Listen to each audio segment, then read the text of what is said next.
Welcome to అమ్మ చేతి వంట. ఈరోజు మనం కందా బచ్చలి కూర ఎలా ప్రిపేర్ చేసుకోవాలో చూద్దాం. ముందుగా దానికి కావాల్సిన పదార్థాలు: పెద్ద ముక్కలుగా తరిగి పెట్టుకుని లైట్గా ఉడికించి పెట్టుకున్న కంద ముక్కలు 1/2 కేజీ, తరిగి పెట్టుకున్న బచ్చలి ఆకు 2 కట్టలు, చింతపండు గుజ్జు 1 కప్పు, తాలింపు దినుసులు 1 టేబుల్ స్పూన్, సన్నగా తరిగి పెట్టుకున్న ఉల్లిపాయ ముక్కలు మీడియం సైజువి 2, సన్నగా చీల్చి పెట్టుకున్న పచ్చిమిర్చి 4, కరివేపాకు 1 రెమ్మ.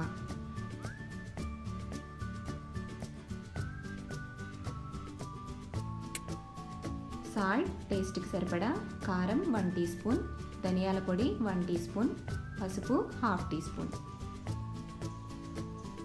Oil 1 tablespoon. ముందుగా స్టవ్ వెలిగించి మూకుడు పెట్టి 1 టేబుల్ స్పూన్ ఆయిల్ వేసి అందులో తాలింపు దినుసులు వేసుకోవాలి.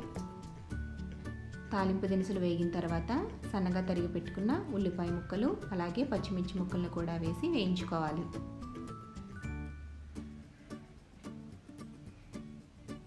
ఇప్పుడు అందులో కరివేపాకును వేసుకోవాలి. కరివేపాకును వేసి 2 నిమిషాలు వేయించిన తర్వాత 1/2 టీ స్పూన్ పసుపును కూడా యాడ్ చేసుకోవాలి. ఉల్లిపాయ ముక్కలు లైట్ బ్రౌన్ కలర్ వచ్చేంత వరకు వేయించుకుని అందులో ధనియాల పొడి అలాగే కారం, టేస్ట్కి సరిపడా సాల్ట్ కూడా యాడ్ చేసి మరొక 2 నిమిషాలు వేయించుకోవాలి.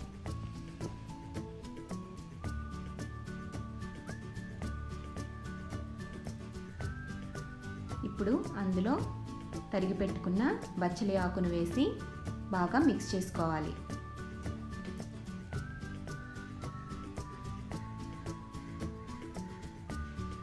మొత్తం కలిసేటట్టుగా బాగా మిక్స్ చేసుకుని మూత పెట్టి ఒక 5 నిమిషాల పాటు మగ్గించుకోవాలి.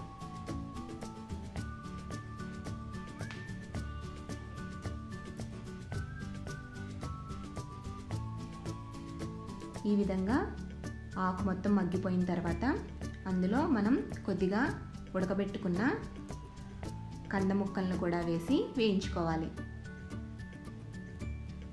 అందులో చింతపండు గుజ్జును అలాగే పులుసుకు సరిపడా వాటర్ని కూడా యాడ్ చేసుకుని బాగా మిక్స్ చేసుకోవాలి. మొత్తం ఒకసారి కలుపుకొని మూత పెట్టి 15 నిమిషాల నుంచి 20 నిమిషాల పాటు ఉడికించుకోవాలి.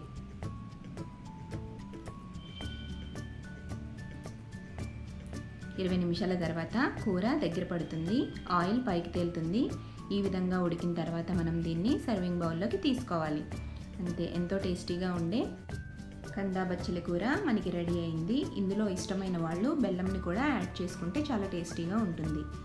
ఈ వీడియో కనుక మీకు నచ్చినట్లయితే లైక్ చేయండి. మరిన్ని రెసిపీల కోసం ఈ ఛానల్ని సబ్స్క్రైబ్ చేయండి.